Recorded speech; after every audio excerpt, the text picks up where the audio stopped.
I'm Neil Rickers. I'm a senior lecturer in computing education over at the University of Hertfordshire, and do lots of independent work as well, including lots for BCS and CAS. And this morning we're going to be looking at the computing and the new Ofsted framework, which has been statutory for about a year or so. And I'm initially going to go through what it contains, and we'll then look at some of the practicalities related to computing. So the big changes, many of you will be aware of this, but it's worth just reiterating how it has changed briefly. The Section 8 short inspection used to be 1 day, that's now gone up to 2. So the quick brief look is no longer a thing. However, how you are graded overall hasn't changed. So we've got outstanding, good, requires improvement, and inadequate.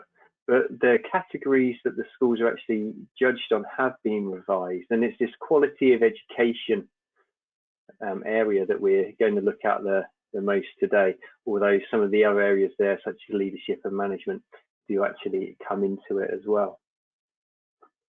Amanda Spielman outlines how, as part of the new framework, she wants to see the reduction in teacher workload, how pupils are perhaps being developed to be resilient, whether schools are off-rolling, so not as big a issue at primary, and also this broad and balanced curriculum. And she will have seen yesterday the government guidance that from September schools should be continuing to do that, and interesting to see how the guidelines actually develop over the coming months and how that might apply to, say, a computing suite, for example. And finally, with data, that it's not just being collected for the sake of being collected, but it's useful and has a purpose.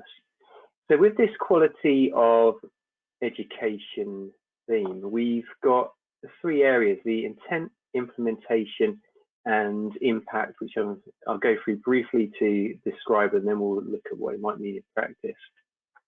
And with the intent, we look at the curriculum and whether it's ambitious, whether it's studied by all, and also does it include a range of subjects. And for some schools with computing, actually is computing being delivered at all. It's got to be knowledge rich, but similarly not just a load of facts, and it's also got to have appropriate skills delivered within it as well, which help pupils their future learning and for their employment. This sequencing appears to be important too. I'll share some resources with you later that outline how that might look, and Ofsted are likely to assess this through conversations with senior leadership team and subject leaders. And in Hello World, in issue 11, actually interviewed some computing coordinators from a primary school in Wembley that had a very good inspection with regards to computing. That's worth a read to if you need to. I'll share the link at the end. Also within intent is this thing called cultural capital, and I've got the quote at the bottom there, that's the essential knowledge pupils need to be educated citizens. And for computing, it might be we think about some of the people, Ada Lovelace, Alan Turing, and particularly the role models that we have in the subject. It might also be how the technology can be perhaps be disruptive and improve our lives, but also have a negative impact, so perhaps on their well-being, for example. And you finally might provide other opportunities. It might be that they're in addition to the curriculum, might be events, competitions, and visits, for example. We're going to be putting on some community meetings looking at enriching the curriculum next term as well, which will include some virtual trips. For implementation, this is how teachers are actually doing their job, and also how, as a computing coordinator, they are supporting the teachers. And this is looking at the pedagogy, how the teaching is being undertaken, their subject knowledge, feedback they're giving, and so on and so forth. As part of this, it might be that actually teachers need some support to deliver the curriculum. So thinking about what CPD have they undertaken, what have they been offered as well. And this is assessed through speaking to subject leaders and the teachers on the ground, but also now we start talking to pupils and looking at their work as well, particularly that end point of where you want the children to be by the time they get to year 6, for example. And then finally, with the impact, this might not solely be academic success. So we want to know children have achieved, but yes, they've covered all of these different curriculum objectives, but are they, say, ready for the next stage in their education? And it might be assessed through pupil interviews, with work scrutiny, and also some of your own data, but not necessarily so. So the first thing I'd like you to share in the chat, please, is based on that, what have you already changed, or what's being developed in your school? What we'll do is share a few of those with us. So in the questions bit, if you could let us know what, with regards to this new framework, particularly with computing, has already changed in your school.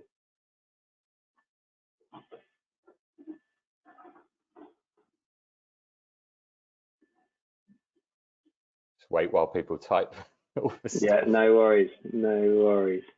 Changed or not changed? I mean, it's been around for a year, but I think some people perhaps still sort of haven't quite got round to it. So it's quite a relief in a way that Ofsted have said they're not going to resume usual things until the beginning of next year, although they are going to come in and check on our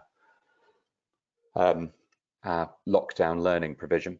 Right, so we've got progression of skills assessment grids developed for years 1 to 6. We've got implementation of coding, computer science and digital leaders, making sure there is an even focus on digital literacy, computer science and ICT. We've got somebody in the process of reviewing the curriculum progression across the school. Yeah, and that progression seems to be really important, actually, where are children going in their learning, but also where you're revisiting stuff as well. So are you just teaching about sequencing in year 3, or actually in year 6? Do they have an opportunity to revisit it? Well, they probably are already within the programs they're making, but it might be that you need to explicitly state that's happening. Yeah, absolutely. And I know that a big challenge a lot of teachers have is actually getting other teachers to teach the curriculum that you've set, because you know, the odd missed lesson or the odd missed unit, as I've discovered, apparently, you know, some people just miss a whole unit if they don't want to teach it, can have a knock-on effect with later years. We've got a few people mentioning that they have specialist teachers, which is very common for computing, and teachers being encouraged to embed computing within sort of everyday lessons. Some people have rewritten subject policies to cover intent, implementation, impact. They've reviewed the planning. We've got another school working with local schools around them to develop teaching, planning and assessment together, providing training to staff and encouraging them to complete some online training during lockdown, which is, you know, has been a really good opportunity to upskill people. We've got increased focus on online safety as well, because we had that fairly recent report into online safety coming out as well. Yeah, and you may have seen at the end of June, so a couple of days ago, they updated the Education for a Connected World framework as well, which is linked to, or if you haven't seen it, it's got a number of different areas that children should know about with regards to being safe online, but also appropriate usage, such as copyright, for example. And they've updated it to link in with the what's it called, the relationships curriculum. I've forgotten the proper name for it, but the new relationship focus that's coming in September. All right, thanks for that. So it's great to see that lots of stuff is going on, and that's what I expect to know for some of us, though perhaps for computing in particular, this might not be something where we're quite happy with, or if maybe not as developed as some of the other subjects. So for intent, which we're going to focus on now, I want you to think about how you actually deliver the curriculum to pupils, and thinking about the schemes of work, the progression of knowledge and skills in particular, maybe some cross-curricular links and some cultural capital. And in a minute, I'm going to ask you to share these again. Before we do that, make you aware of some bits out there, and these are the ones that often come up in the primary computing coordinators group, which I've got links to there. So Kapow seems to be one that a lot of schools are using at the minute. It's a subscription service for often free resources, particularly linked to Subject Leaders Toolkit, and the resources from the National Centre, which are a full scheme of work all the way from year 1 up to year 11 is going to be, and the progression in there is mapped all the way through. And what's really nice is they've got some learning graphs, and they actually show how, say, your knowledge of a certain programming concept develops throughout that unit, and then eventually throughout the whole school. So well worth a look there. Purple Mash also do have a computing leaders toolkit, as we Kapow, which is a free part of the subscription service. And I've popped at the bottom 2 normal-ish primary schools and how they're doing it as well, which might give you another example. So all those bit.ly links will take you to those. So I'll leave those just up on the screen for a minute. So what I'd like you to share in the chat now, and perhaps if it's all right with you, if there is a link to a resource that you use, perhaps we can then pop that for everybody else to see as well.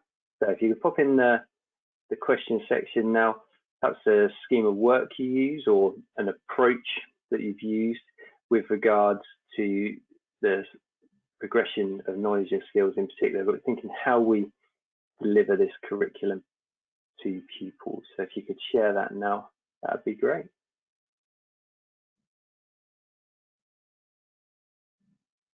Let's have a look. We've got barefoot computing. Nice. So the barefoot stuff is really good for activities away from the machine, although increasingly they do have resources that you can actually use at the computer, such as a really nice one on databases, for example. We've got Project Evolve being used along for digital literacy alongside Google's Internet Legends. Nice. Rising Stars, Purple Mash, NCCE. We've got lots of stuff coming out on the NCCE website. Twinkle as well,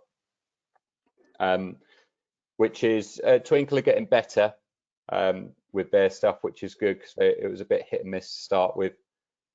A few people talking about migrating from one to another, from Rising Stars to Purple Mash. I Learn Too. Barefoot gets quite a lot of mention here. National Online Safety, which is nice to see. People often forget about that one, but it's a really good resource. Knowsley CLC. Yeah, and their resources well regarded. Also, the Sheffield ones have got a really nice progression in them as well. Yeah. We've got somebody here has said they sort of use a range of different things rather than one in particular, and that would include sort of some of the I Learn Too stuff, some of Mr. ICT with Mr. P's progression documents, Project Evolve, NCCE planning for things like networks, and I must say actually the networking units from the NCCE are really good. Common Sense Media as well, which is a really nice website.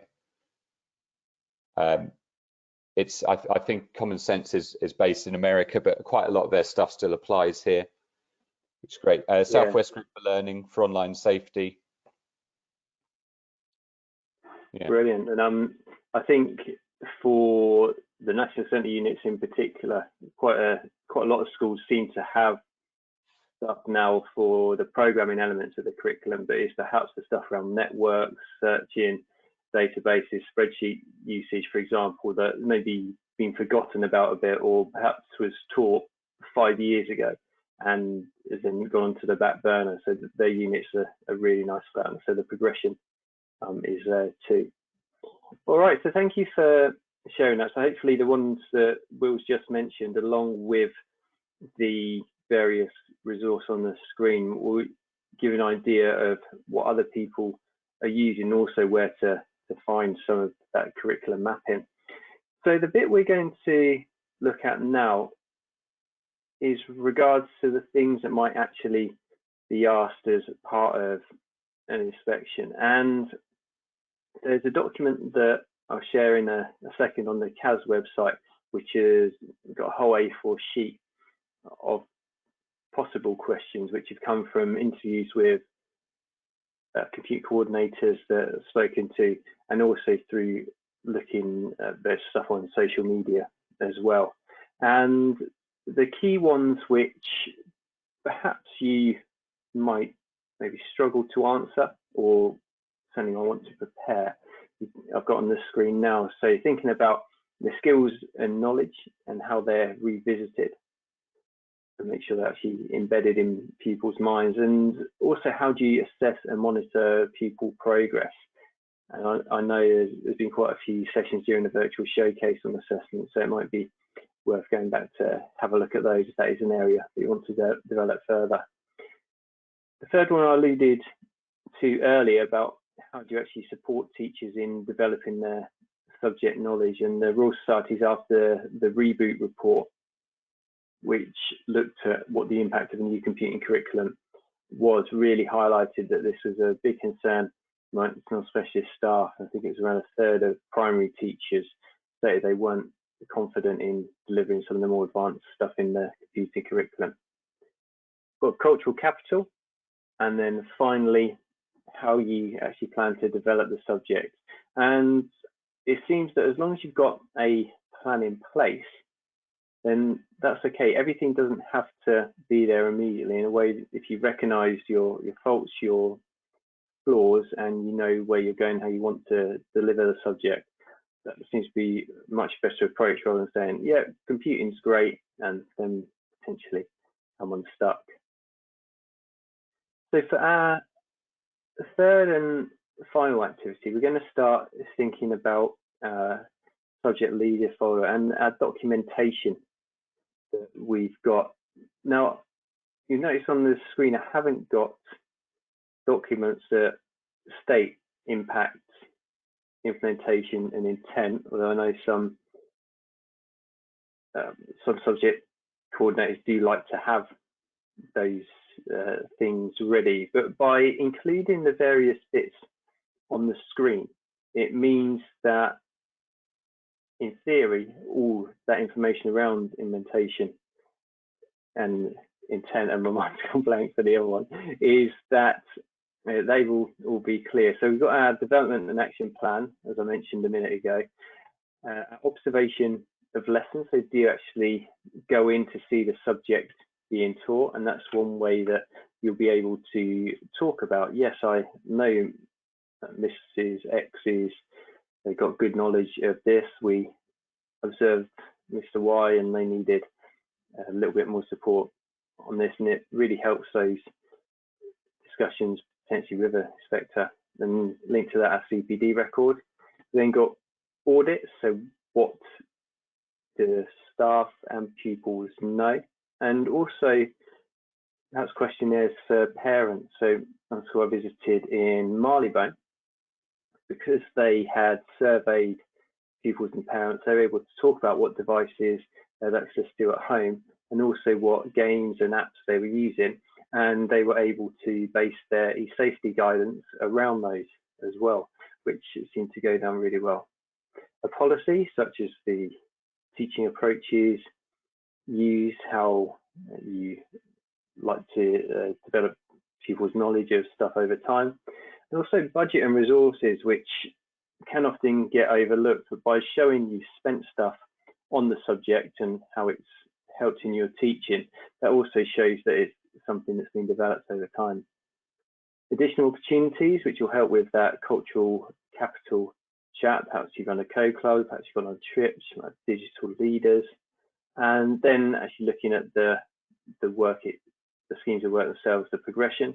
Remember that revisiting of topics, scheme of work along with some endpoints. So school visited in Wembley, the inspector actually wanted to see an example of what year 6 work might look like once they had 6 decent years of programming input, and they were able to show that. Charles was able to talk it through the inspector, and that seemed to be well received too. Some cross-curricular links, that's some moderation examples of pupils' work, and also then the acceptable use policies. And it might be, now we start thinking about how it might be acceptable to use technology remotely as well, not just inside the school. Then also online safety guidance, things that are displayed in the school, and then perhaps some links to PSHE. And it's worth highlighting it in here that as the computing coordinator, this shouldn't be your sole responsibility. As it's a safeguarding issue, it should be something that is has a whole school approach, and also in conjunction with senior leadership. So if that online safety bit is solely with you, computing coordinator, probably something that start to address. So thinking about those areas within the subject leader folder, I'd like you to think about what I've just put on the screen. I'll pop it back on there again. And then in the question window, if you can share what you think that's most useful. And also, is there anything that perhaps needs altering or changing? So for subject leader stuff, which I've got on the screen again now, what do you think might be most useful? And also, is there anything that perhaps you need to add or change? I've got a couple of questions to ask you as well, Neil, if you don't mind, while people add to the chat. How would you define cultural capital? So apologies. I'll just go back to that slide earlier. So we've got this statement here on the screen now, and so enriching the subject is perhaps a nice way to think of it, but it's all why this subject's important, what good stuff is there, and then these are the kind of things that I might want to see with regards to computing. So you're thinking about the people involved, particularly your role models, the impact of the technology, not just this is a network, but why is it important, and then how did it change our lives, what negative impact is it, and then providing lots of opportunities to find out more about this subject. Brilliant, thank you. And can you explain what an acceptable use policy is?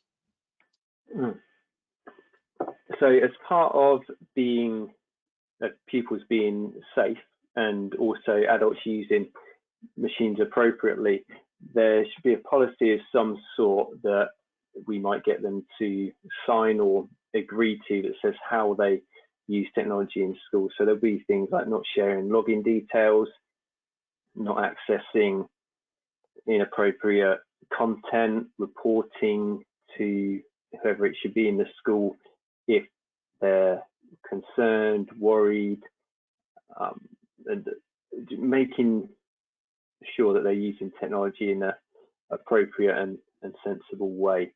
So some schools will have that children actually physically sign at the start of every year.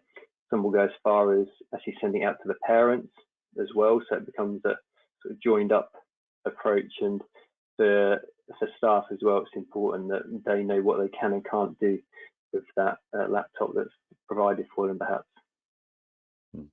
Yeah, I think they're really useful, because when you do need to have those conversations with children or parents about if children have done something which isn't acceptable, then you can go straight back to the AUP and said, you agreed to this, this is why, you know.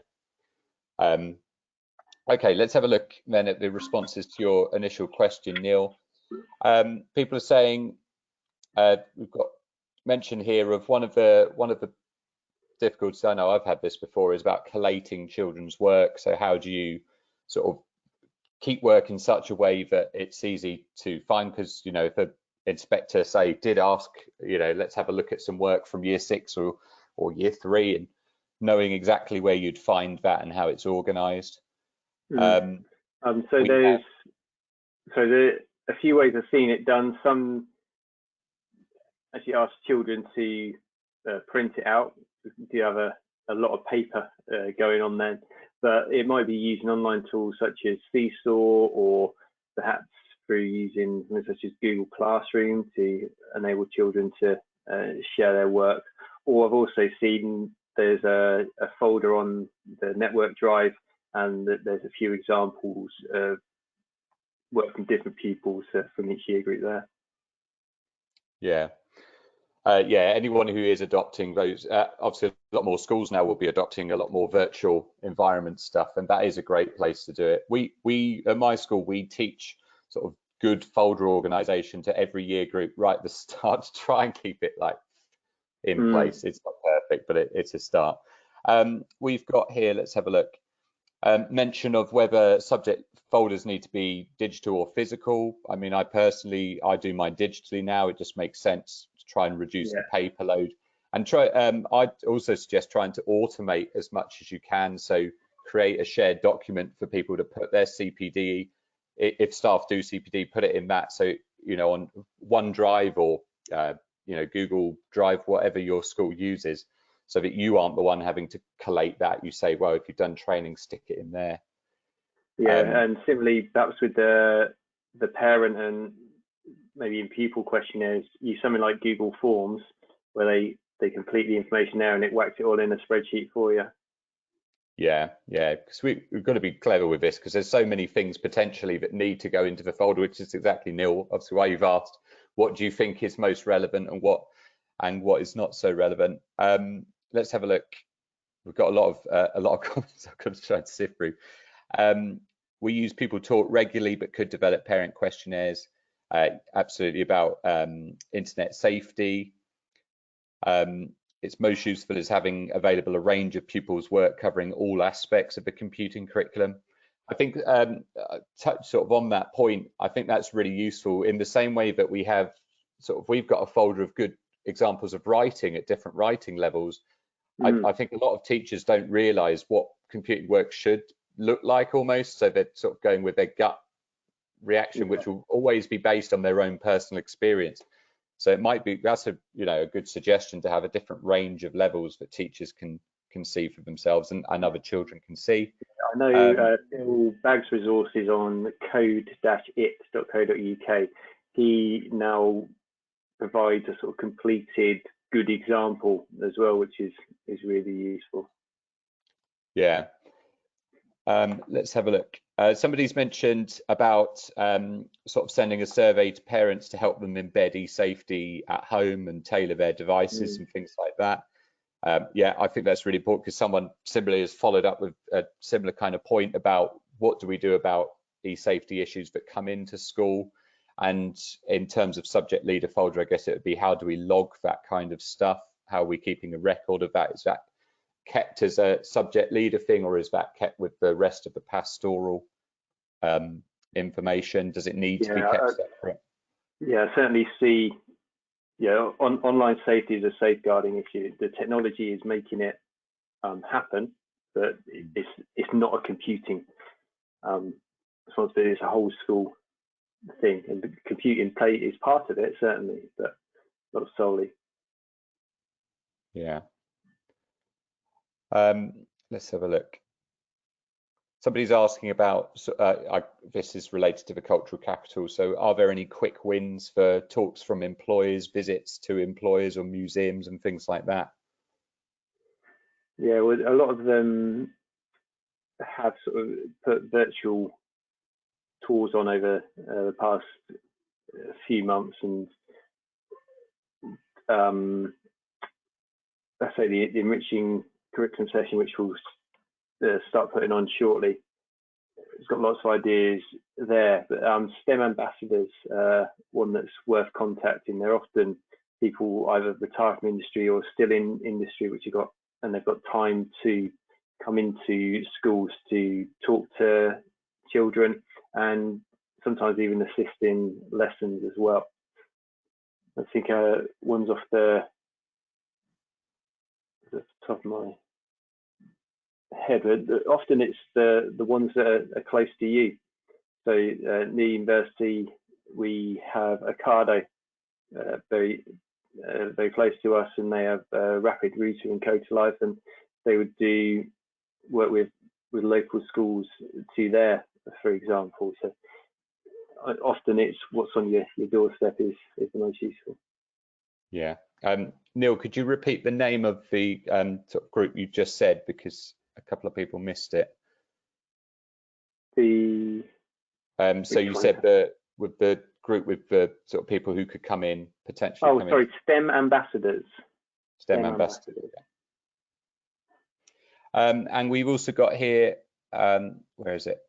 What would you expect the sort of end point of a scheme of work to look like? Would you expect there to be a statement on what they can do at the end of the unit? Ideally, yeah, and along with an example of perhaps a good bit of work. And it's one of the problems with the computing curriculum, but one of the things where it doesn't potentially lend itself nicely to non-specialists is that it's just got a whole Key Stage 2 slab rather than end of year expectations. But if you could say by the end of this unit, which is part of year 3, they can sequence instructions and that can achieve an outcome, and they can plan their work, for example, and you've got evidence of that, that would be great. And just going back to this cultural capital bit, it might be for these extracurricular activities that perhaps you start doing a code club, or you put in some digital leaders, and the digital leaders can provide support in lessons, and also they can perhaps learn more about the subject and then share that further around the school as well. Yeah, brilliant. Thank you, Neil. Okay, so we are just about there, and your final thing to think about then is, what have you got to do next? We've had this subject leader folder. We've talked about some things that perhaps changed. The link at the bottom of the screen there is where you'll find the questions to consider, perhaps as part of a deep dive, and a few other areas to look at. I don't know, Will, if we can put that in the chat. It's also in the handouts. I believe the link within their works as well. Just check that for you. Yeah, so I've put that link that's currently on the screen in the chat already, so that's there. That's there for people to access. Cheers, and the hyperlinks in the handout do work as well. Yeah, so all of you who are attending, you should be able to see a handout as part of that panel on the side there that you can access to. That will also be shared on the CAS website at a web address, which I will paste into the chat window now.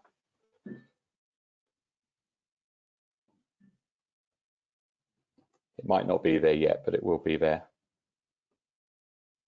very soon. There we go. Send that across. Yeah, really nice ideas about cultural capital in the chat as well, about AstroPi.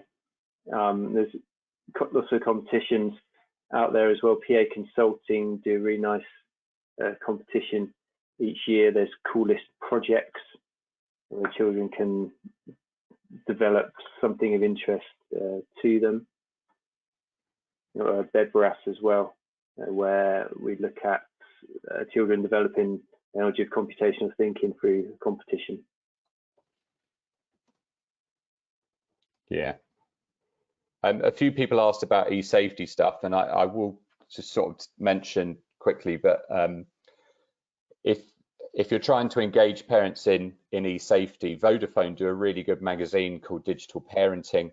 It covers everything, and it's released at least once a year, and you can ring them up and they'll send you physical copies. And we've always, every parents' evening, just sort of slid one across the table once a year, just amongst all the other paperwork, to take it home, and that's been really useful for covering a lot of the stuff which often comes up at home. It's very, very relevant. So if you are looking for ways to sort of engage on that, and of course that would look good in terms of homeschool liaison, because there isn't an expectation for the school to run all its own sort of e-safety sessions and things. I mean, we found if we put on an online safety thing, no matter how, we can make the title incredibly dramatic, so that it would sort of make parents want to come in, we get 4 or 5 parents out of the 700 pupil school. Yeah, so little things like that, quick wins. Yeah, I sometimes am asked by schools to go in to do them, and attendance, really varied. What tends to get better attendance is if you have it immediately after drop off and can provide childcare of some sort, which often is a load of toys flung at the back of the hall, but at least the kids have got something to do. Or if you combine it with something else, so year 6, you've got a meeting about SATs, for example. Sorry, the first 10 minutes are actually going to talk about e-safety, sort of do it slyly and little and often rather than big bang every year. All right, so just about there. The final caveat before we go on is that this is all sort of advice and guidance, and based on what we've seen. It's certainly not gospel, and please don't see it as, oh, Neil said this, it's fine, as long as you do this, everything will be all right. So just get out of jail card there. So last thing I'd like to share is, what's your main takeaway? What's the main thing you are perhaps going to do, look at, consider following this session?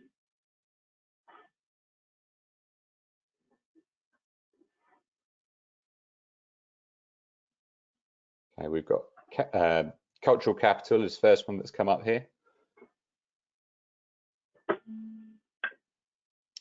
The first 3 that have come up are cultural capital. Yeah, that's definitely a popular one.